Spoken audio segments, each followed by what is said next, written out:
أعوذ بالله من الشيطان الرجيم بسم الله الرحمن الرحيم قال إنه يقول إنها بقرة لا ذلول تثير الأرض ولا تسقي الحرث مسلمة لا شية فيها قالوا الآن جئت بالحق فذبحوها وما كادوا يفعلون وإذ قتلتم نفسا فادارأتم فيها والله مخرج ما كنتم تكتمون صدق اللہ العظیم۔ محترم سامعین، آج کے سبق میں ہم سورۃ بقرہ کی آیت نمبر 71 سے 74 تک ترجمہ اور مختصر تشریح پڑھیں گے۔ اللہ فرماتا ہے قال انہ یقول، فرمایا موسیٰ علیہ السلام نے، انہ یقول، بے شک اللہ فرماتا ہے، انہا بقرۃ، بے شک وہ ایسی گائے ہیں، لا ذلول، جو سودی ہوئی نہیں ہے۔ پختو کے ورتمنگ وایو چھے آغا جگ نہ اڑی، جگ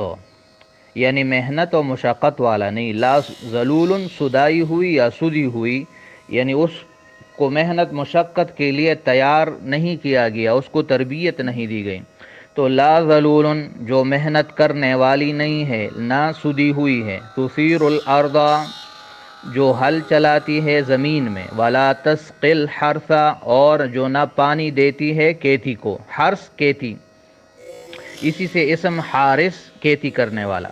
مسلمتن وہ صحیح سالم ہے، مسلمتن بے عیب ہے، لا شیعتا نہیں ہے، شیعہ کوئی داغ، لا کے معنی نہیں، شیعتا داغ کو کہتے ہیں، لا شیعتا نہیں ہے کوئی داغ، فیہا اس میں، قال الآن وہ بولے، الآن اب، جئتا تو لایا اے موسیٰ علیہ السلام، بالحق سچی بات، فذبحوها پس انہوں نے اس گائے کو ذبح کر دیا، وما کادوا یفعلون اور وہ ایسا کرنے والے نہ تھے، وما کادوا اور قریب نہ تھا، یفعلون کہ وہ ایسا کر لیتے، یعنی بادل ناخواستہ انہوں نے یہ کام کیا۔ وَإِذْ قَتَلْتُمْ نَفْسًا اور یاد کرو قتلتم جب تم نے قتل کیا، نفساً ایک آدمی کو، ایک شخص کو، فَادَّارَأْتُمْ پھر تم آپس میں جھگڑنے لگے، فیہا اس میں، واللہ مخرج ما کنتم تکتمون اور اللہ نکالنے والا تھا وہ کنتم تکتمون جو تم چھپاتے تھے، یعنی قاتل کو، جس قاتل کو تم چھپا رہے تھے اللہ اس کو ظاہر کرنے والا تھا۔ فَقُلْنَا اضْرِبُوهُ تو ہم نے کہا اضربوه مارو اس کو، بِبَعْضِهَا مارو اس کو یعنی اس مقتول کو، اس مرے ہوئے شخص کو، بِبَعْضِهَا اس گائے کے ایک حصے سے، بعضها اس کے کسی حصے سے، چاہے سر ہو یا دم ہو جو بھی ہو، كَذَلِكَ اسی طرح، جس طرح یہ گائے زندہ ہوگا، جس طرح یہ مردہ زندہ ہو گیا، یحیی اللہ الموتى اسی طرح اللہ مردوں کو زندہ کرے گا، یعنی قیامت کے دن، یہ بعث بعد الموت کا منظر ہے، قیامت کے دن دوبارہ زندگی۔ وَيُرِيكُمْ اور اللہ دکھاتا ہے تمہیں، آیاتہ اپنی نشانیاں، جیسے یہ نشانی دکھا دی، لعلکم تعقلون تاکہ تم سمجھو، ثم قست قلوبکم پھر سخت ہو گئے، قلوبکم تمہارے دل، من بعد ذالک اس واقعے کے بعد، اے بنی اسرائیل، خطاب بنی اسرائیل سے ہیں کہ اس واقعے کے بعد تمہارے دل سخت ہو گئے، فہی کالحجارۃ پس وہ ہو گئے، کالحجارۃ پتھر کی طرح، کاف تشبیہ کے لیے حجارہ پتھر کو کہتے ہیں، پس وہ ہو گئے پتھر کی طرح، او اشد قسوہ یا ان سے بھی زیادہ سخت ہو، جیسے کہ لوہا پتھر سے زیادہ سخت ہے۔ وَإِنَّ مِنَ الْحِجَارَةِ وَإِنَّ اور بے شک من الحجارت کچھ پتھر لما ایسے ہیں، يَتَفَجَّرُ مِنْهُ الْأَنْهَارُ کہ پھوٹ پڑتی ہے اس سے نہریں، وَإِنَّ مِنْهَا اور بے شک کچھ پتھر لما ایسے ہیں، يَشَّقَّقُ کہ وہ پٹ جاتا ہے، فَيَخْرُجُ مِنْهُ الْمَاءُ تو اس سے پانی نکل آتا ہے، فَيَخْرُجُ تو نکل آتا ہے، مِنْهُ اس سے، الْمَاءُ پانی، وَإِنَّ مِنْهَا اور بے شک کچھ پتھر لما يَهْبِطُ ایسے ہیں، لما ایسے يَهْبِطُ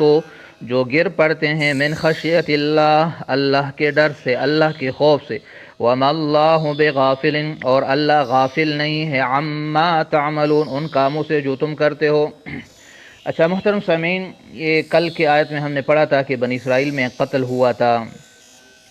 آج کے سبق میں ہم پڑھیں گے کہ یہ قتل ہونے والا کون تھا اور اس کو کیوں قتل کیا تھا اور پھر کیا ہوا۔ تو مختصر واقعہ ہے کہ جو قتل ہوا تھا اس آدمی کا نام عامیل تھا، اور یہ بنی اسرائیل کا ایک بڑا امیر آدمی تھا۔ اس کی ایک بڑی خوبصورت بیٹی تھی جو اس کے تمام مال اور جائیداد کی وارث تھی۔ تو اس کے ایک بھتیجا تھا، اس نے اس سے نکاح کی خواہش ظاہر کی، لیکن اس آدمی نے اس سے نکاح کا انکار کیا۔ تو اس نے مال کی لالچ میں آ کر اپنے چچا کو قتل کر دیا کہ اس کے بعد اس کی بیٹی سے شادی کر لوں گا اور اس طرح اس کی مال و دولت ساری وہ مجھے مل جائے گی۔ اس نے اس کو قتل کر کے دوسرے محلے میں ڈال دیا اور دعویٰ ان پر کر دیا کہ انہوں نے میرے چچا کو مار دیا ہے۔ وہ موسیٰ علیہ السلام کے پاس آئے، تب موسیٰ علیہ السلام نے اللہ سے عرض کیا اور اللہ کی طرف سے گائے کا ذبح کا حکم ہوا، اور پھر انہوں نے اس میں مختلف شرائط مانگی جو اللہ کی طرف سے آئی کہ وہ نہ بوڑھی ہو، نہ بچی ہو، جوان ہو، اس کا رنگ زرد ہو اور گہرا رنگ ہو، اور اس کے ساتھ ایک اور شرط آج کے سبق میں یہ بیان کی کہ وہ محنت مشقت والی نہ ہو، نہ اس نے کبھی زمین میں ہل چلایا ہو، نہ کھیتی کو پانی دی ہو، اور دوسری یہ کہ مسلمتن، یہ جو گائے ہو یہ ایسی ہو کہ اس میں جو زرد رنگ ہے اس میں کسی اور رنگ کا ایک نقطہ بھی نہ ہو، اور اس میں کوئی عیب نہ ہو، نہ اس کی آنکھ میں، نہ پاؤں میں، نہ دم میں، کسی جگہ پر یہ بے عیب ہو اور خالصتاً زرد رنگ کی ہو۔ تب انہوں نے کہا کہ اب تو سچی بات لے کر آئے، نعوذ باللہ، گویا پہلی بات بھی سچی تھی لیکن وہ اپنی فطرتی سرکشی کی بنا پر اس طرح کہنے لگے۔ پھر انہوں نے اس کو ذبح کیا، اور ایسا کرنے والے نہ تھے۔ اللہ فرماتے کہ انہوں نے گائے کو بڑی مشکلوں سے ڈھونڈ نکالا۔ پھر جس لڑکے کے ساتھ ان کو وہ گائے ملی وہ ایک بچہ تھا، ایک لڑکا تھا جو اپنے ماں باپ کا بڑا فرمان بردار تھا۔ تو اللہ تعالیٰ نے اس کی فرمان برداری اور ماں باپ کی خدمت اور اطاعت گزاری کا بدلہ ان کو یہ دیا کہ اس قسم کی صفات اس گائے میں موجود تھی۔ تو یہ سارے وہاں اس بچے کے پاس گئے اور انہوں نے جو قیمت مانگی تو قیمت یوں مانگی کہ اس گائے کی جو کھال ہے وہ سونے سے بھر کر مجھے دے دینا۔ تب مجبوراً انہوں نے ایسا کیا، وہ گائے ان سے لے لی اور اس گائے کو ذبح کر دیا، اور اس طرح اس بچے کو اپنے ماں باپ کی اطاعت گزاری کا بدلہ مل گیا۔ تو واپس آ کر انہوں نے اس گائے کو ذبح کر دیا۔ تو آگے آیت میں اللہ فرماتے یاد کرو جب تم نے ایک آدمی کو قتل کیا پھر تم جھگڑنے لگے۔ تو قرآن نے واقعہ پہلے ذکر کیا اور پھر اس کا سبب جو ہے وہ بعد میں ذکر کیا۔ تو اس سے لوگوں کو شوق دلانا و ترغیب دلانا مقصود ہے، اور دوسرا یہ کہ اللہ کا حق بندوں کے حق پر مقدم ہے تو اس کو پہلے ذکر کیا اور یہاں اس کو بعد میں ذکر کیا۔ تم اس میں جھگڑنے لگے، یعنی قاتل کے بارے میں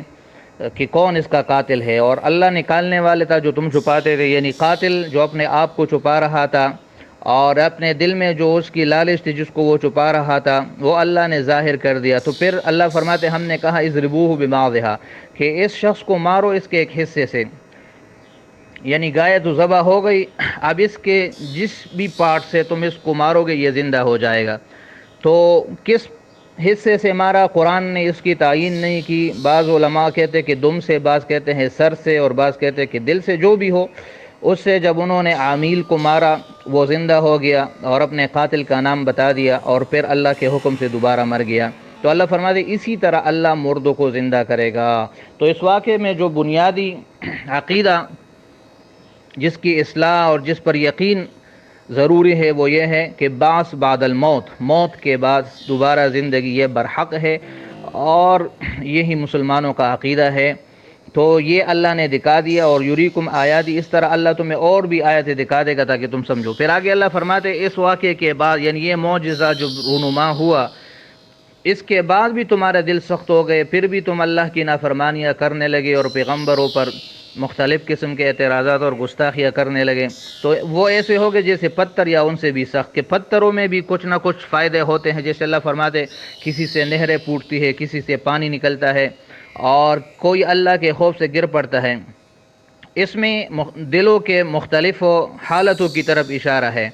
کہ کچھ لوگوں کے جو دل ہوتے ہیں ان میں صلاحیت بہت زیادہ ہوتی ہے، ان سے بہت زیادہ لوگوں کو فائدہ نکلتا ہے، اور کچھ میں اس سے کچھ کم ہوتی ہے، اس سے کم لوگوں کو فائدہ ہوتا ہے، اور کچھ ایسے ہوتے ہیں جن سے دوسروں کو اگر فائدہ نہ ہو تو خود اس کو اپنے آپ سے ہی فائدہ مل جاتا ہے۔ لیکن بنی اسرائیل کے بارے میں اللہ نے فرمایا کہ تم تو پتھروں سے بھی گئے گزرے ہو گئے، کہ تمہیں نہ خود اپنے آپ سے پیدا ہے نہ دوسروں سے پیدا ہے، اور آخر میں اللہ انسانوں کو، غافل انسانوں کو خبردار کر رہا ہے کہ یوں نہ سمجھو کہ جو تم کرتے ہو اللہ اس سے بے خبر ہے، تمہارے ہر چھوٹے بڑے عمل اللہ کی نظر میں ہیں اور اللہ اس کو دیکھ رہا ہے۔ تو یہ یہاں پر یہ واقعہ بیان ہوا، اور اس میں جو قتل کی بات آ گئی تو اس سے ایک مسئلہ یہ بھی معلوم ہو گیا کہ قاتل جو ہے وہ وارث نہیں ہوگا، چاہے قصدن کسی کو قتل کرے یا خطأً۔ مثلا ایک بیٹا ہے، وہ اپنے باپ کو یا چچا کو مارتا ہے، تو اس کی مال میں اس کی وراثت جو ہے وہ اس کو نہیں ملے گی، یہ اس سے محروم رہے گا، چاہے اس نے قصدن مارا ہو یا خطأً مارا ہو، اس سے قصاص میں کوئی حصہ، اس کو وراثت میں اور میراث میں کوئی حصہ نہیں ملے گا۔ تو